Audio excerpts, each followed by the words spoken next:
And welcome back to another episode of Is This Player Good or Is He Bad? I don't know. Let's talk about it. Today we're talking about none other than the best player on the Giants, David Ortiz Jr., the Dong Dropper 3000, Rafael Devers.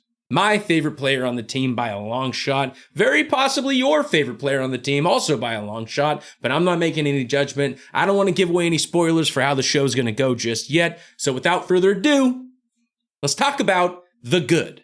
I mean, straight up, what isn't good with Rafael Devers? He's a top 10 bat in all of baseball. He can hit for contact. He can hit for power. He can hit it this way, that way, that way, this way, this way, this way, this way. He can spray it all over the field.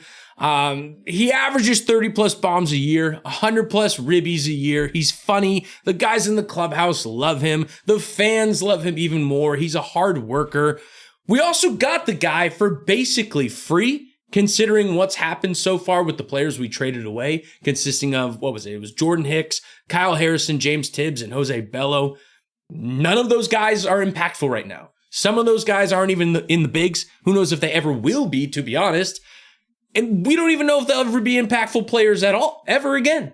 I'm hoping Kyle Harrison has a good career. I like the kid. I kind of wish we kept him in the black and orange. But you know what? We got a top 10 player in the entire MLB in return, and I'll take that 10 times out of 10, 8 days a week. And we're paying him $30 million a year, give or take. That's a good deal.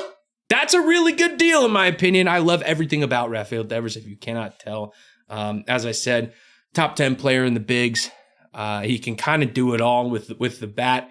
So now you know the good. Pretty much everything. But there are some things in the bad.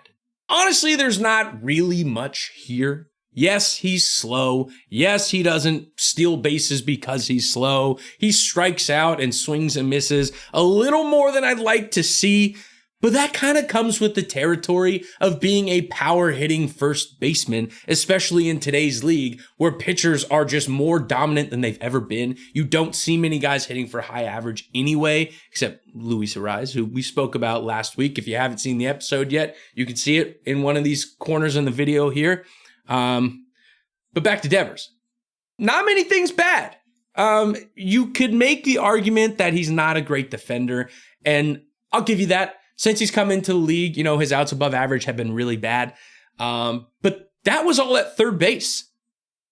Since entering the league, that's all he played. But now that he came to the Giants, we have him playing at first base. And yes, he's still in the negatives, but he's only -1 outs above average. And honestly, that's fine. I'll take that. When the bat is as good as Devers is, if you're like a slightly below average defender, I have no problem with that.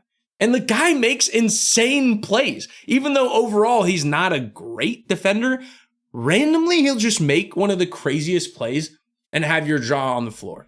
Plus, I've seen some chatter in this offseason that he's going to be working, got the new infield coach, Ron Washington. He'll be working hand in hand with him and has a full offseason dedicated to playing first base, full offseason dedicated in San Francisco. People are chirping, they're chattering that he could potentially be a Gold Glover over there at first base. I'm a bit skeptical of that one. But hey, anything's possible. I've seen crazier things. But with all that said, the good and the bad, let's now get into his expectations and projections. Bottom line is, for me, I see no reason to believe why Rafael Devers can't have a repeat of last year, and even on top of that, have a career year. The best year he's ever had. I don't know why I feel that way, but I do feel like that's coming. He's spent, as I said, a full year now in San Francisco. Last year, it took him a little bit to get used to playing here.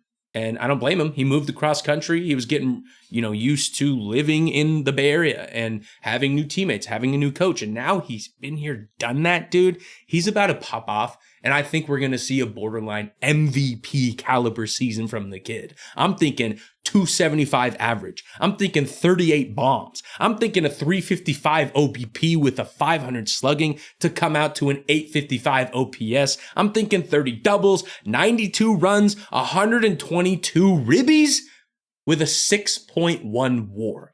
Many of those stat categories would be a career high for him by kind of a long shot.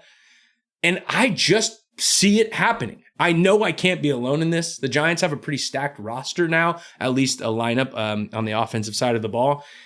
And I think Rafael Devers is going to take advantage of that. So what am I giving him for a report card? A literal A+. A+. He's going to be the best player. He already is the best player on the Giants, and he's just going to capitalize on the opportunity of being here, doing that, and just raking. The guy can do it all. I love him. I love that he's on the Giants. I'm a big fan of him. But I'd love to hear from you guys. Do you think I'm crazy? Do you think any of this makes any sense? Do you think he's going to have a good year or bad year? I'd love to hear it all. You don't have to agree with me. That's the beauty of this all. I just want to spark conversation and discussion. And I just love the Giants. I love baseball. I love sports. And just love talking about it too sometimes. So here we are. But anyway, as I said, it's going to be a fantastic season for Devers, obviously, no doubt. And he'll literally be the reason why this team finally cracks the postseason. And I just can't wait for baseball season this year. Thank you all for watching. I hope you're enjoying this kind of content where it's just no script, just kind of yapping about my thoughts of baseball, and excited to do more. Next week, we're going to be covering the 3-hole, which is none other than Willy Adames. See you there, and go Giants.